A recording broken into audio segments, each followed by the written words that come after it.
इस इंडस्ट्री में ग्रुपिज्म कितना है, लोग अगर आप सक्सेसफुल हो जाओ तो उस कारण कितने सक्सेसफुल हो जाते हैं, इन सभी बातों के बारे में खुलासा किया है प्लेबैक सिंगर उदित नारायण ने।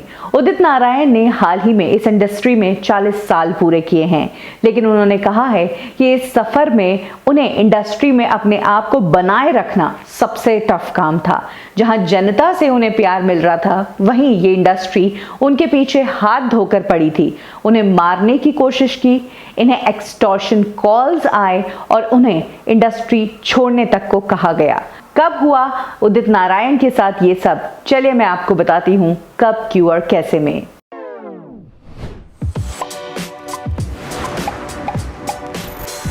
उदित नारायण ने इस इंडस्ट्री में कदम रखा था ईयर 1980 में। एक फिल्म आई थी 1920। इस फिल्म में उन्होंने मोहम्मद रफी के साथ गाना गाया था। उदित नारायण धीरे धीरे इंडस्ट्री में अपने पैर जमाते रहे। आमिर खान की फिल्म आई कयामत से कयामत तक, और इस फिल्म का गाना पापा कहते हैं बड़ा नाम करेगा, ये गाना काफी पॉपुलर हो गया और इसी गाने ने उदित नारायण को अवार्ड विनिंग सिंगर बना दिया। उदित नारायण बॉलीवुड इंडस्ट्री में एक एस्टैब्लिश्ड सिंगर बन चुके थे। उदित नारायण इंडस्ट्री के उन चंद सिंगर्स में से हैं जिन्हें 5 फिल्म फेयर अवार्ड्स मिले हैं बेस्ट सिंगर के लिए। लेकिन उदित नारायण का ये पूरा सफर इतना आसान नहीं था।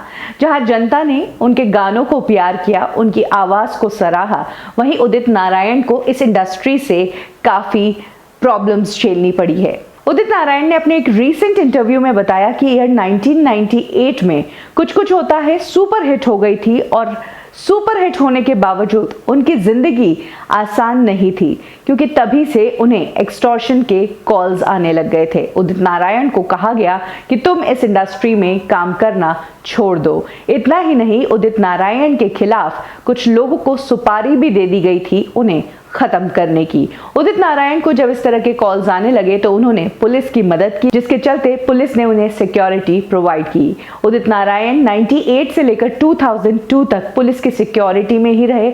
जब भी वो कहीं भी जाते थे, उनके साथ 2 पुलिस वाले विद गन हमेशा रहते थे।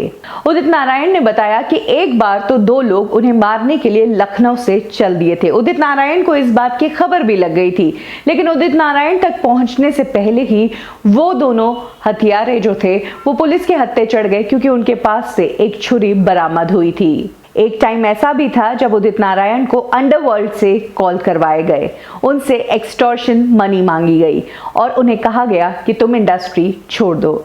तब उदित नारायण ने पुलिस की ही मदद ली और पुलिस जांच में उन्हें पता चला कि इंडस्ट्री का ही एक राइवलरी कंपनी है, म्यूजिक कंपनी, जो उन्हें इस इंडस्ट्री से हटा देना चाहती है, क्योंकि वो इंडस्ट्री उदित नारायण से बहुत ही ज्यादा इनसिक्योर है। उदित नारायण ने कहा कि उन्हें अपने काम से बहुत प्यार था, लेकिन ये जो डर था ये हमेशा रहा।